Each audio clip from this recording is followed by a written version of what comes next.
Պարոն Մանուկյան, նախ ինչ դիրքորոշում ունի Հայաստանի բարձրությունը իմպիչմենտի վերաբերյալ, բայց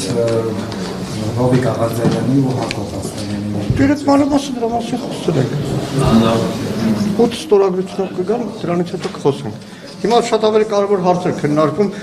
ինչ ստորագրություն իմպիչմենտի նախաձեռնության տակ։ Հիմա շատ ավելի կարևոր հարց պետք է քննարկվեր Պաշտպանության հանձնաժողովում։ Խոսքը վերաբերում է Հայաստանի Հանրապետության քաղաքացիներին երկու դասակարգի բաժանելու՝ փողատերերի, ոչ փողատերերի։ Փաստորեն Հայկ Սարգսյանի նախաձեռնությունը կառավարության որոշմամբ են ուզում բերել եւ սրա դեմ ամեն ինչ պետք է անենք, որովհետեւ հայտարարությունը Հայաստանի Հանրապետության սահմանադրությունը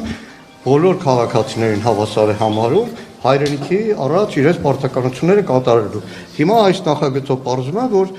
20 միլիոն դրամ ունեցողը մեկ ամսով է կարողանում պարտականությունը կատարել, մյուս քաղաքացիները 24 ամիս պետք է ծառայությունը իրականացնեն։ Սա ինչ անդրադարձ կունենա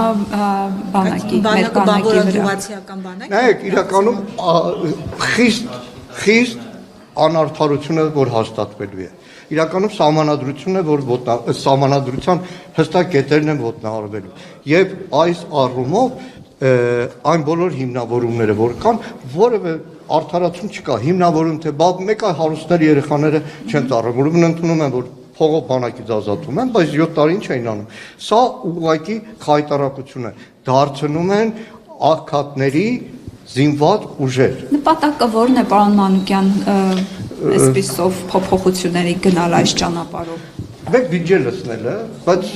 մի քիչ կասկածում եմ, որ այդքան մարդ կհամաձայնվի այդ գումարները վճարելու եւ շատ-շատերին ուղղակի ահռելի բեռերի վարկերի տակ դնել, տներ գրավադնել, որ կարողանան գտնել է 15 միլիոն դրամը, 20 միլիոն դրամը, սա ուղղակի խարխլում է Հայաստանի Հանրապետության զինված ուժերի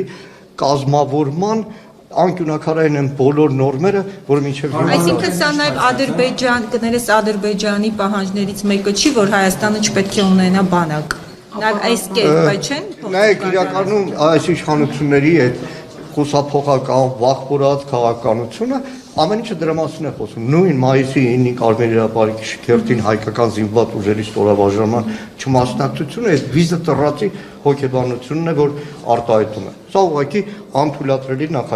անթույլատրելի նախագիծ է։ Իդեպ հիշեցնեմ, որ 19 թվականին նորից այս նախաձեռնությունը կար եւ այն ժամանակ պաշտպանության նախարարությունը դեմ եղավ այս նախաձեռնությանը եւ այդ ժամանակ սառեցվեց։ Պարոն Մանուկյան, ճիշտ հասկացա, որ դուք ասացիք, եթե դուք ստորագրություն լինի, Էդմոն Մանուկյանի ինձ հիմա ավելի շատ անհանգստացնում է այս հարցը, սա անկյունակարային հարց է, որը վերաբերում է մեր բոլոր հայրենակիցներին։ Շնորհակալ եմ, լավ լինեք։